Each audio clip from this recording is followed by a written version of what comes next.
Hello, everyone. Welcome to our session, Myhealthdata EU, enhancing the exchange of health data across EU, ehealth, back to back with Smart for Health. I'm very grateful to the Portuguese presidency of the European Union Council for hosting this event in the context of ehealthsummit.pt.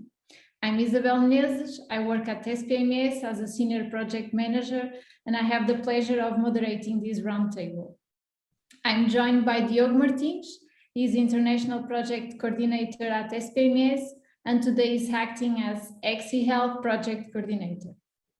We also have Natalia Żylińska-Puta. Natalia is the Policy Officer of European Commission DG SANTE, representing eHealth Digital Services Infrastructure Owner. And then Saila Rinne. Saila is the Head of Sector for Policy in the unit eHealth, Wellbeing and Aging at European Commission DG CNECT.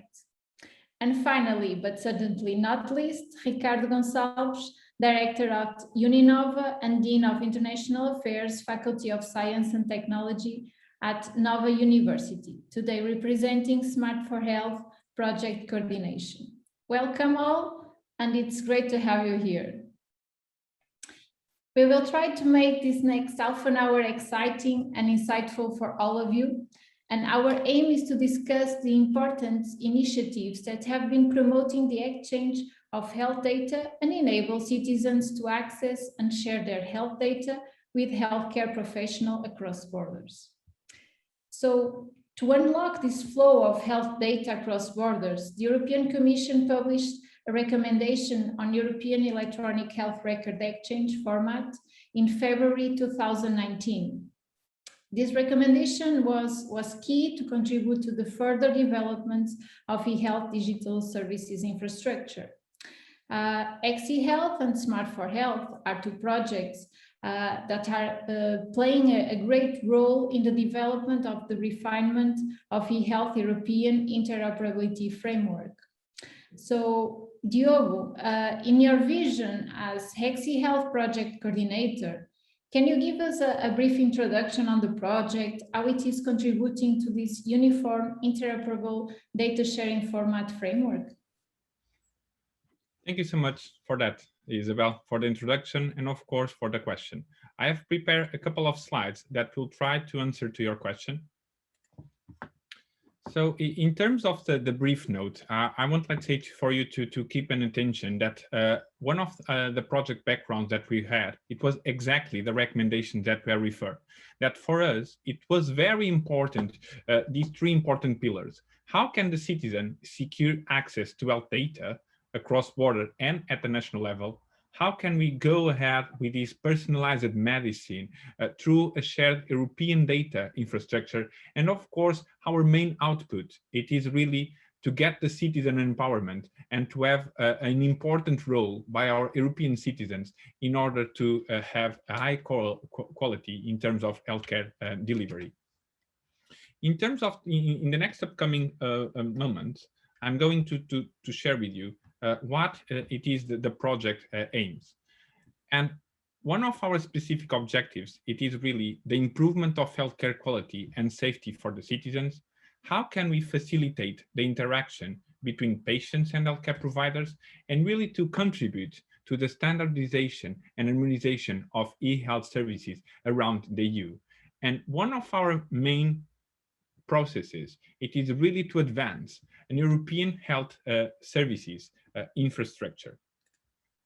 In terms of the project scope, what it is really that we would like to increase, it is assure a standardization and harmonization of digital platforms and solutions, and really to making the data accessible at the national and at cross-border level, to increase the level of digital literacy and the e-skills that each citizen and each population needs to raise in the upcoming years, to assure a full system integration and architecture in terms of the national artifacts with the European programs, and of course, a great increasement in terms of the citizen capacity to access to health data.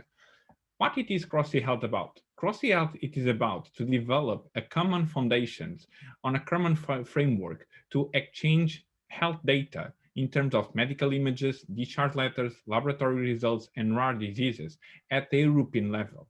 And our main objective, it will be to have a common framework, common specifications in terms of the business, function specifications, technical artifacts that can be deployed at European level in the end of the project. It can be used by multiple projects, by multiple actors, and by multiple dimensions.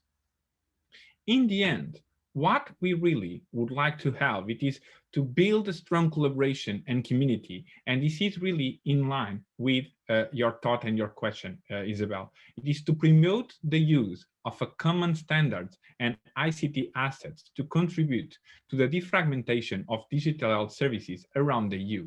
So for that, there is three main activities that we would like, let's say, to achieve in the end of the project. It is the standardization and harmonization of health data to the electronic health record exchange format implementation, the digital inclusion to provide citizens and healthcare professionals with the relevant skills, and of course, to enhancing the medical response to an urgent and planned care with high quality of data. This is a very important wrap-up of the project. The project is composed not only by public institutions, but as well by academia, SDOs, and of course by industry, with almost 41 partners and 100 people participated on the daily basis in this project. So for that, really an extension that came to the project and to this collaborative atmosphere and community, that this is our core objective, is really to have the collaboration of all the people and all the expertise on e-health and standardization. Isabel, I think this is more or less what I have prepared in terms of your question. And if there is any doubt, you can always contact us later on through the social media or even follow in our website. Thank you so much for that. Excellent answer, Diogo. Thank you very much. I think now you managed to shade out some light here in terms of the data sharing format framework. So moving to the Smart for Health project, this project aims to create a citizen-centered software application, and it will empower citizens in order to allow them to manage their aggregate electronic health data across Europe. So to develop this service, basic features are needed in order to ensure usability, reliability, and trust. And here the CEF building blocks may play a relevant role in implementing these functionalities. Ricardo, based on your experience as Smart for Health coordinator, how will you envision this Smart for Health platform addressing the applicability of self-building blocks? Hello, Isabel. Good afternoon. Hello to the panelists. It's a privilege and honor to be participating in this session. Thank you for your invitation and to be part of the eHealth Summit. That is indeed a major event foreseeing the future of health in Europe, where SPMES has a clear, relevant role in Europe. So thank you very much for this opportunity. Well, about your question, so this is really a very challenging question. And what I can tell you as a first point is that indeed, CEF, or the Connecting Europe Facility, as it is known by the acronym CEF, the building blocks are absolutely relevant for a project like Smart for Health. And I would say that all projects that are indeed now looking interoperability in large scale in Europe, CEF building blocks is clearly key. We are already looking for it and adopting some of the building blocks. But before going to some details about the extent that we are now already using and employing the CEF building blocks, I would like to give just a brief overview about what is Smart for Health project in order to make more understandable for those that first time hear about this project, what it is about. So I will ask permission to share my screen and to present my slides. So I just would like to ask if you can see my screen now. So thank you very much. It took a while to share the screen. Now I think it's okay. So basically, what is the main motivation for the Smart for Health project? So basically, the aim of the Smart for Health project is to enable the European citizens to manage and bridge their own health data in different ways. And of course, with the COVID-19 pandemic, this becomes even more and more obvious as a need. So the motivation behind this project is to have the citizens secure access to the electronic health records and the possibility to share it across the borders, having as a core the citizen as the center and the owner of its health data.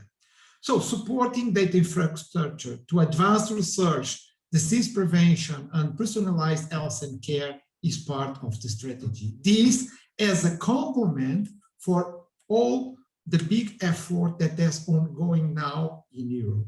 So this is really the big motivations of all the work that Diogo presented as the background for this integration, the interoperability of health data could be complemented with these results. So this is part of the support for the prevention and the citizen empowerment, as well quality and patient-centered care. So move the paradigm also for the patient in the center.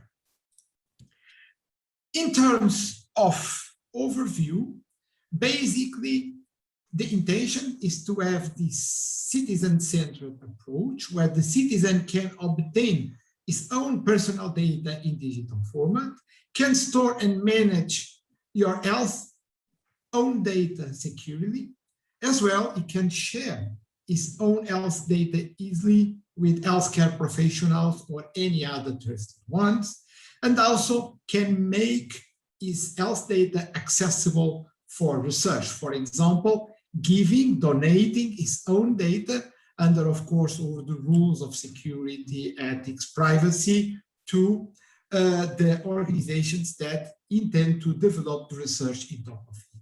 And else, at the end, to gain personalized insights on top of its own data.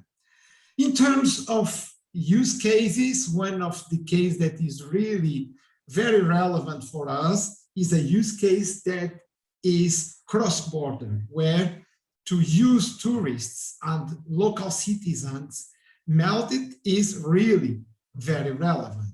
In this case, we are using the Madeira Island as the core for that, where we are connecting the different infrastructures, healthcare professionals, mapping functionalities to FHIR, harmonizing and collecting wearable data. So Internet of Things technology is also behind the collection and access to the data from the different citizens, with the aim to have a focus on international patient summary and also to have it available in the CDA and in FHIR, supporting the exchange of the health data across all the Europe. So in terms of perspective, the project intends to look for supporting the diagnostic, faster, more accurate diagnostic, facilitating treatment, collaboration, not just collaboration with patients and healthcare professionals, but also to promote the interconnection and improved feedback in the interactions. Research and innovation, aiming to get the possibility to have the donation of health data for research, and this all in a cross-border way. And that's here that the CEF building blocks become clearly very relevant, because indeed the purpose of these building blocks is exactly to support this interoperability. And in the specific case of Smart for Health, we already study and have been working, including with the European Commission, for the integration of some of these building blocks. So we have indeed two building blocks that now are in practice in the project. One is the eID, with the digital services capable for electronically identify users across Europe. So in this case, Smart for Health, platform registration, increase of trust are exactly based in the use of this building block. And also the other building block that has been now in use is the in-translation, supporting the translation of the medical content in the communication and also in the development of educational and training materials out of the project. For example, in the development of the MOOCs that we are using in the project. Two other building blocks that are now under analysis is the e-signature on the e-delivery. So these two are still in study, in analysis to understand what is the best way to integrate these building blocks in the activities of the project. So basically, so as we all know, these CEF building blocks of this CEF infrastructure is a big challenge and a big investment that we have already in place. This needs some effort in order to be used in full, and part of our activity is exactly working together with the technical teams from CEF to integrate as much as possible these building blocks in the project activities. I hope this responds to your question, Isabel. Thank you, Ricardo, for sure. Thank you for the presentation and congrats for the impressive work that you are doing on the project. I'm very excited to try the prototype. Indeed.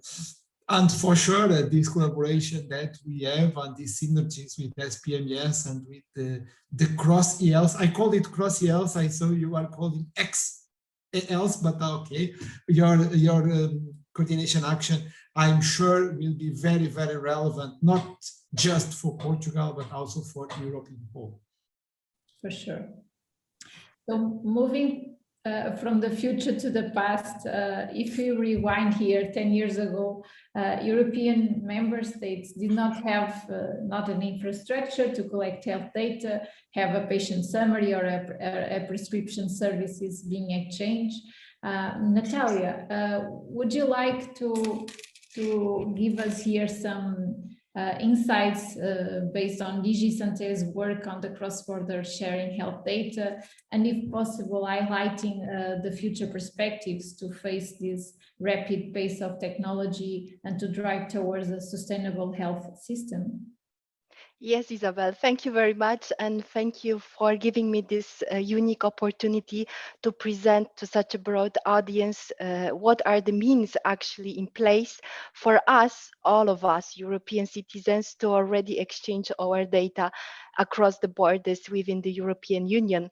But also I need to tell you, as much as I love this question, it only shows our approach and our joint work because as you probably do not know yet, some of us are here involved as a project manager of this project, which I will present shortly, Myhealthdata EU.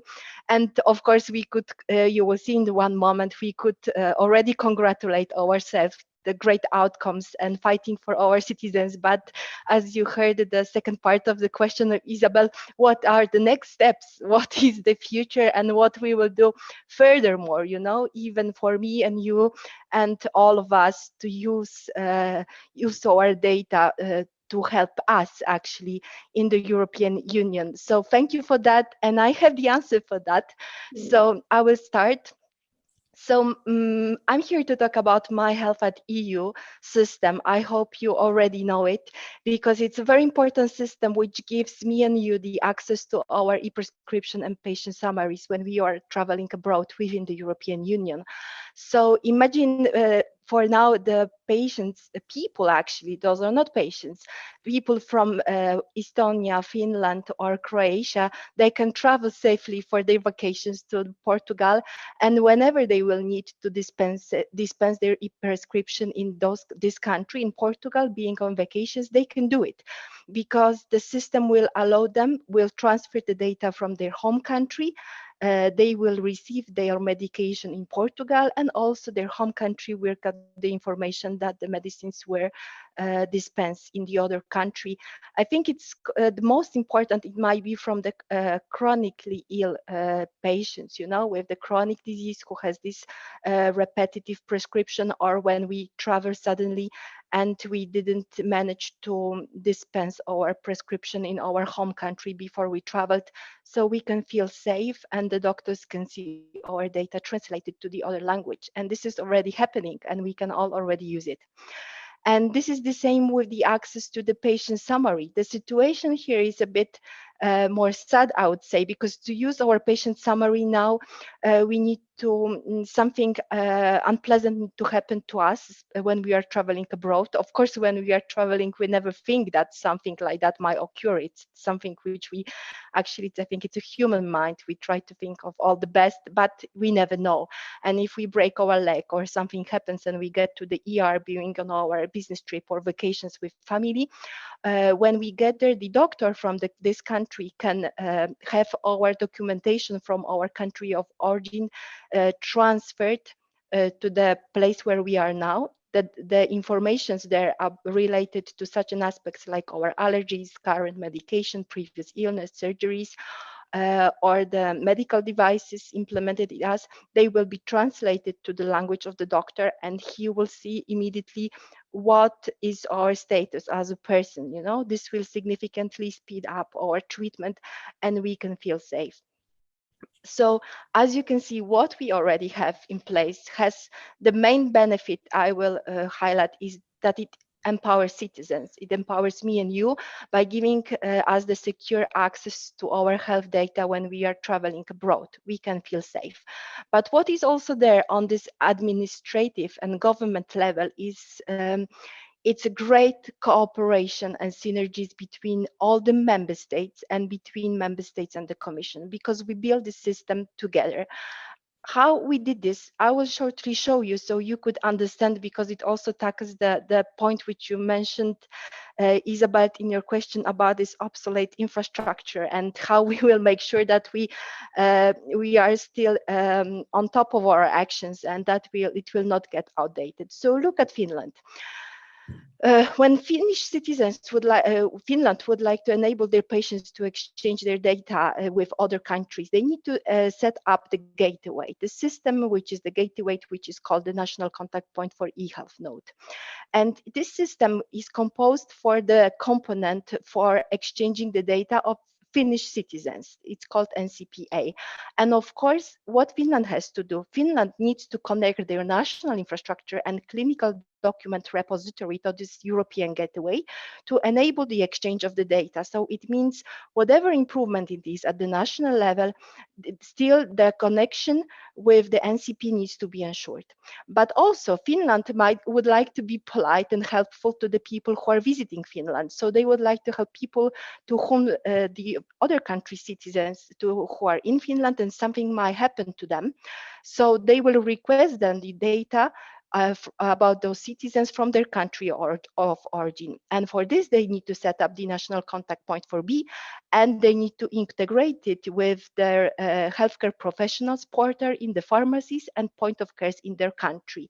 So this is the second component. And then each of the country which we have in the project, and now those are 25 countries which committed to do so, needs to do very similar action. Here you have an example of 4 of the countries. But as you can see here, we do not discuss any cross-border exchange yet. Those are just the countries with their implementation. So what is unique here? This cooperation between the member states and between European Commission, because only with the Commission core services, which are enabling the secure connection through TESTA and G, which we are also using the one of the building blocks provided by the Commission e-delivery for configuration and localization actually of all of those NCPs. We are providing the central terminology services, so the data which are being sent from Finland to Portugal, they can be securely translated. So the Portuguese doctor can trust of the quality of data which were sent to them and trust the translations. And of course, if something happened on technical level, we provide the central service desk. And all of this all of this effort on so many dimensions and level, this only enables the flow of the data and starting the exchange of the data, as you can see through the arrows between NCPAs and NCPBs in other countries. And this is what we built. Now we have 7 member states in operations. We have 9 member states which will join this year. They were a bit stopped because of the pandemic last year and all the forces which they put to protect us as citizens by developing different systems for the COVID-19 pandemic. But we are in the great shape and we are making great progress. So to sum up and to go, Isabel, to the last part of your question, which we're asking, what is there more, you know? And if we will stop with this, what we have, which is already a great achievement, of course not. So now Myhealth.eu is part of the European health data space. It creates the whole pillar for the use of data for healthcare, for the primary use of data, which aims to give citizens better access to their health data everywhere in Europe. So as I said previously, from 2019, we can already exchange e-prescription and patient summaries, 7 countries which you see on this lovely map. In 2021, we will have 9 more member states. And through the eHealth DSI, healthcare professionals, they have the access to our data, but in the native language of the healthcare professional. Then from next year onward, we will enable the exchange of original clinical documents. Those will be documents which are not translated, but which could be used for a doctor in this type of situations. Like, imagine I'm a Polish citizen living in Belgium, but in Belgium, I have most of my medical history in Poland, but in Belgium, I have a Polish-speaking doctor, because there are a lot of Poles in this country. So this doctor, if needed, can benefit of the transfer of data in my native language from Poland to Belgium to treat me better if there is a need to have some kind of specific data. And this is to popularize this service for us to request it as a citizens and for doctors to start using it, because from 2024, we will use the outcomes of the Cross eHealth project, which Diogo was presenting, because we are working together to make it reality. And we will start exchanging through this system the laboratory reports, medical images and reports, hospital discharge later in the structured and translated way. So it will be only more and more coming. But that's not all. Our lessons learned in the Commission from this pandemic is that indeed, citizens want to use the mobile app. They want to be in control of their own health data. I want to be in control of my data. And for that reason, as I said, for what we have now, and this is indeed what we came up with 10 years ago, and this infrastructure will be always valid. But this is the access to the health data, but by healthcare professionals, by pharmacists. It means by it's the access targeted to the administration. So they look at our data and they help us.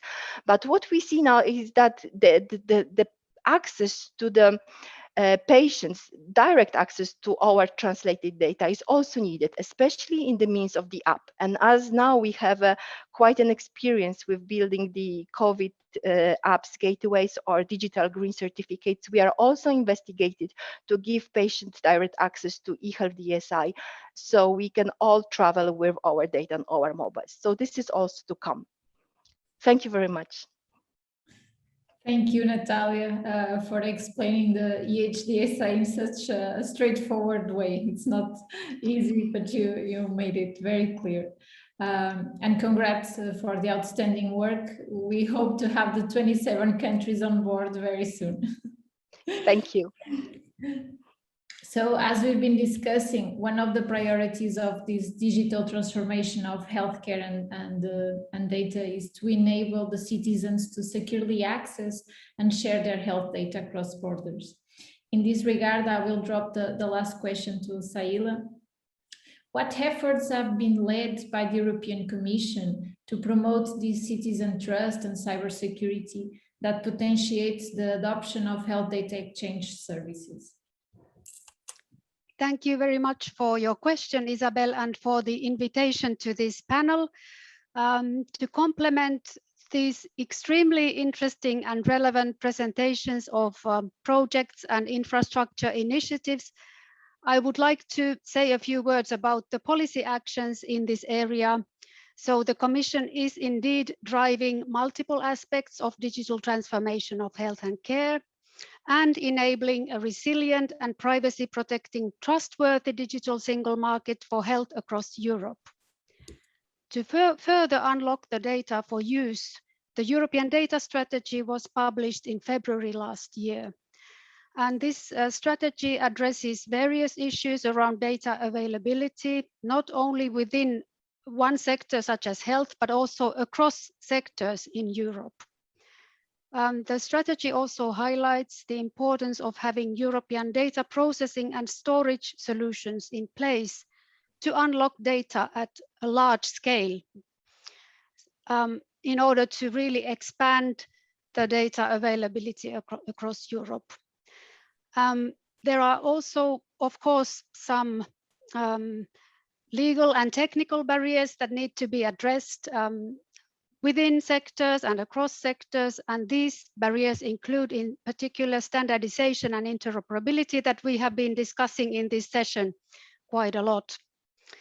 And in addition to the technical capacities, skills and data literacy are very important enablers of secure use and reuse of data. People need to know how to use the tools and what are the different rules around security and so on. So it's all both for the healthcare providers and the users and citizens that these skills and data literacy are extremely important. And this was also mentioned by Diogo in his presentation.